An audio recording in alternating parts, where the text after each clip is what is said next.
Time flies when you're having fun or working in politics.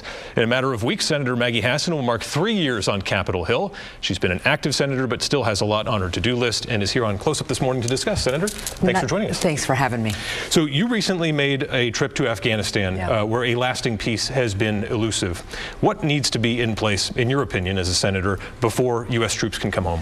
Well, I was honored and privileged to be able to do a congressional delegation that took me to Pakistan, Afghanistan, and then India.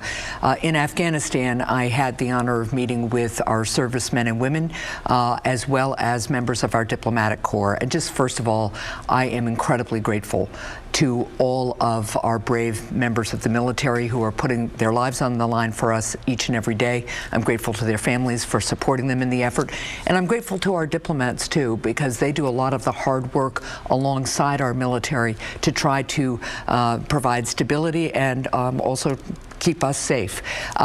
In Afghanistan, what is very clear is that we still face a terrorism threat.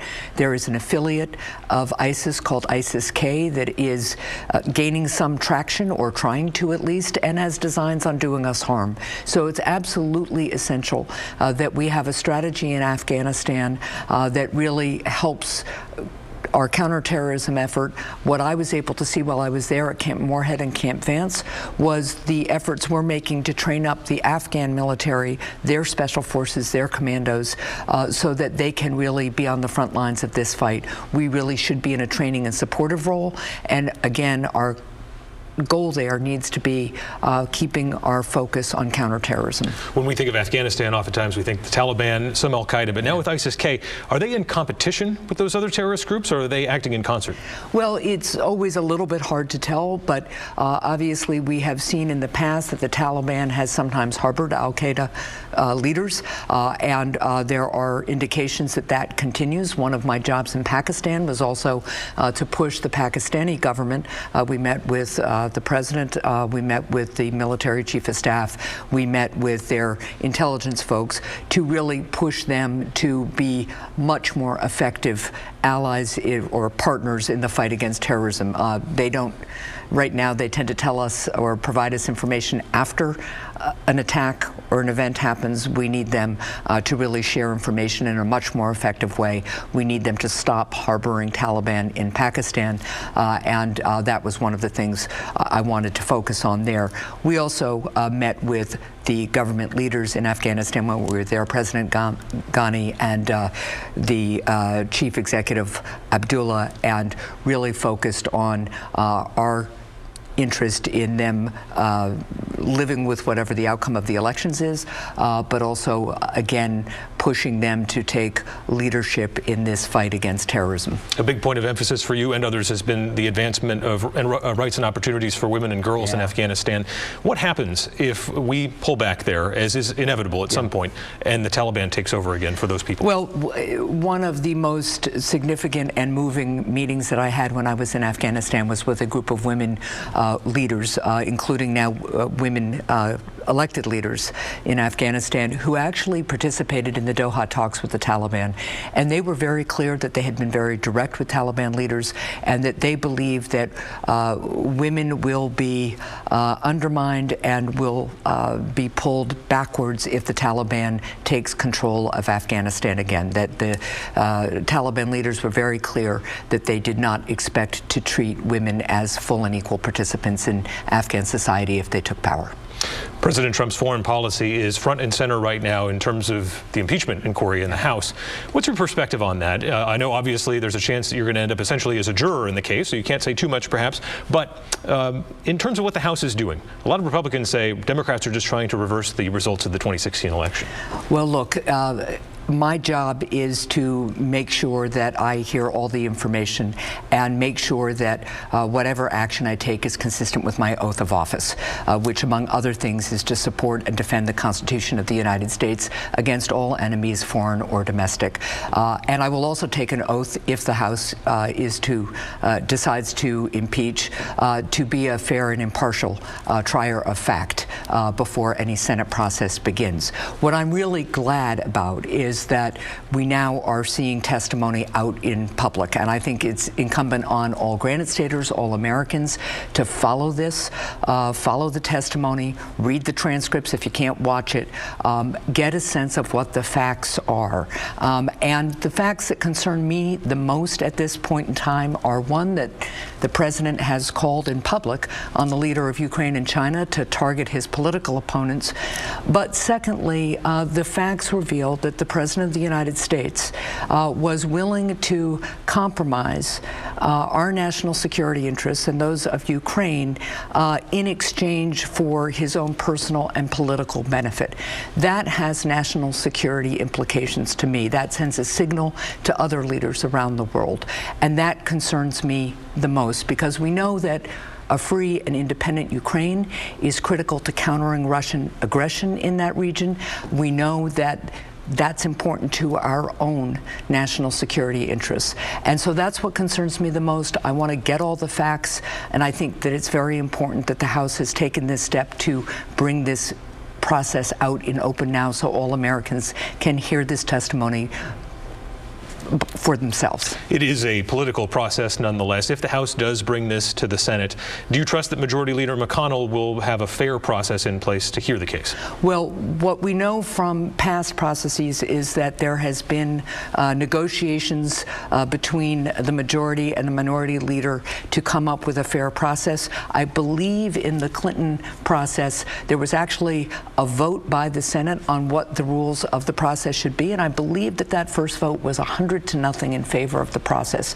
I hope that that's where we can get, because what we want to do is make sure that we have fair rules that are fair to the House managers and fair to the president's defenders, and that we have full information. This is about whether our country is going to uphold the Constitution. And I should just also note that, you know, at the beginning of your question, you talked about whether this was overturned, whether impeachment would be overturning the election. The Constitution calls for an impeachment process in the event that the president abuses his or her power in some way. If this president were to be impeached, if this president were to be removed from office, the vice president, Mike Pence, who was elected in 2016, would become president. And I think people need to understand that that is consistent with the will of the people who elected this ticket to office. On trade, you're backing some new legislation that would constrain the powers of the executive to unilaterally act. Why is that important, especially in light of what's been going on in this administration? Again, I think it is critically important that Congress be recognized as a co-equal branch of government, and that we make sure that the administration, whatever administration it is dealing openly with Congress and consulting with Congress so we make the best decisions possible. So do you think any of these tariffs that have been put in place, you would want to basically a blanket repeal back to free trade, or is there anything that should stay? Look, I think that what we've seen is a lack of strategy when it comes to trade generally from this administration. And so my concern is that there be a clear strategy. We certainly have seen abuses from China when it comes to forced technology transfer or intellectual property. I have heard about that from Granite State businesses time and time again. So I think it is absolutely essential that we address that. But I have also heard that this administration's lack of consistent policy and inconsistency and a lack of transparency when it comes to exclusions from these tariffs has really created uncertainty for our businesses. It's certainly something that the chair of the Fed talked to us about when we had a Joint Economic Committee hearing this week, that this lack of certainty and clarity in trade is really impacting the economy.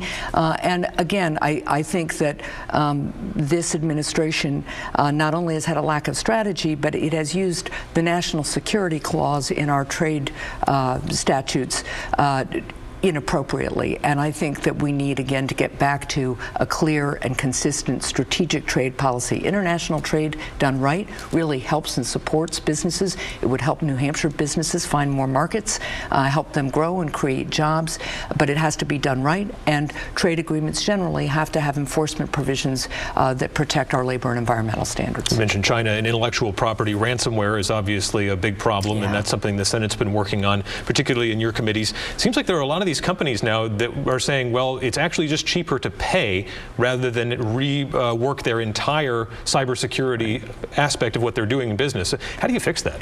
Well, so I think we have still a lot of work to do on cybersecurity, and that is one of the areas of focus on the Homeland Security Committee that I have